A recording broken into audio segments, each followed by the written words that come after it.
Assalamualaikum warahmatullahi wabarakatuh. Halo anak-anak, perkenalkan, nama Ibu Hasnia, biasa dipanggil Ibu Nia. Ibu akan mengajar kalian untuk belajar bahasa Indonesia kelas 8 semester 1. Buku yang kita gunakan yaitu buku bahasa Indonesia revisi 2017.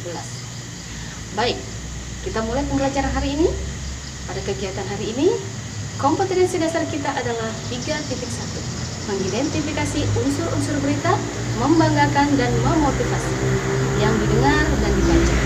4.1 menyimpulkan isi berita, membanggakan dan memotivasi yang didengar dan dibaca.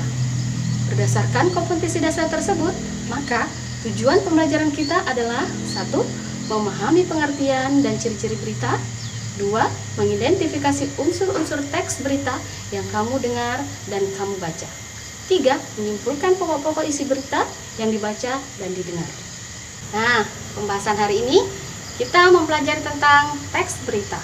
Pernahkah kalian mendengar dan memotivasi atau membaca suatu informasi berkaitan dengan suatu peristiwa?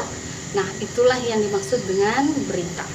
Berita adalah teks yang berisi informasi dan kejadian yang telah atau yang sedang terjadi disajikan melalui media cetak, televisi, radio, dan internet.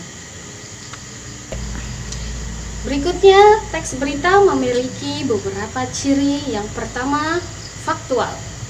Faktual adalah suatu kejadian yang bersifat nyata. Ciri kedua, aktual.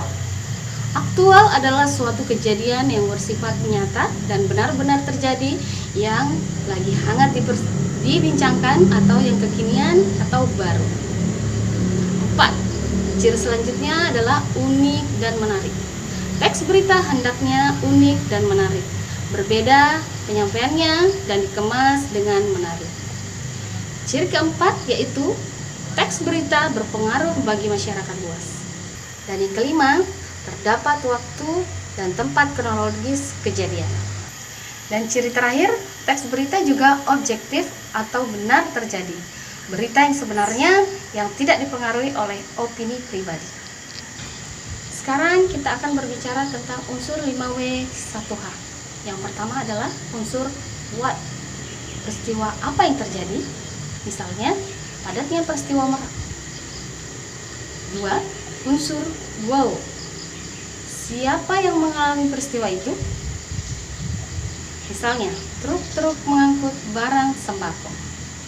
Unsur where. Di mana peristiwa itu terjadi? Misalnya, di pelabuhan penyeberangan Merak. Unsur keempat, when. Kapan peristiwa itu terjadi? Misalnya, 10 hari sebelum Lebaran. Unsur terakhir, unsur why. Kenapa atau mengapa peristiwa itu terjadi? Misalnya, adanya larangan melintas bagi truk sembako dalam tanggal dan waktu yang sudah ditentukan. Unsur how. Bagaimana peristiwa terjadi? Misalnya, proses tersebut menyebabkan antrian truk membludak. Nah, kalau kamu sudah menentukan unsur-unsur berita, maka berikutnya kita akan mempelajari tentang menyimpulkan isi berita. Ada 3 langkah menyimpulkan isi berita, yaitu langkah pertama, membaca atau mendengarkan berita secara utuh. Langkah kedua, mencari unsur berita 5W1H yang meliputi pertanyaan seperti apa, di mana, kapan, siapa, mengapa, dan bagaimana, yang kita singkat dengan adik Simba. Langkah ketiga, membuat kesimpulan berdasarkan berita yang sudah diamati dengan cara menyusun unsur-unsur berita yang sudah ditemukan dalam bentuk paragraf. Baik anak-anak, demikianlah langkah-langkah penyimpulan isi berita, dan demikianlah pembelajaran pada hari ini.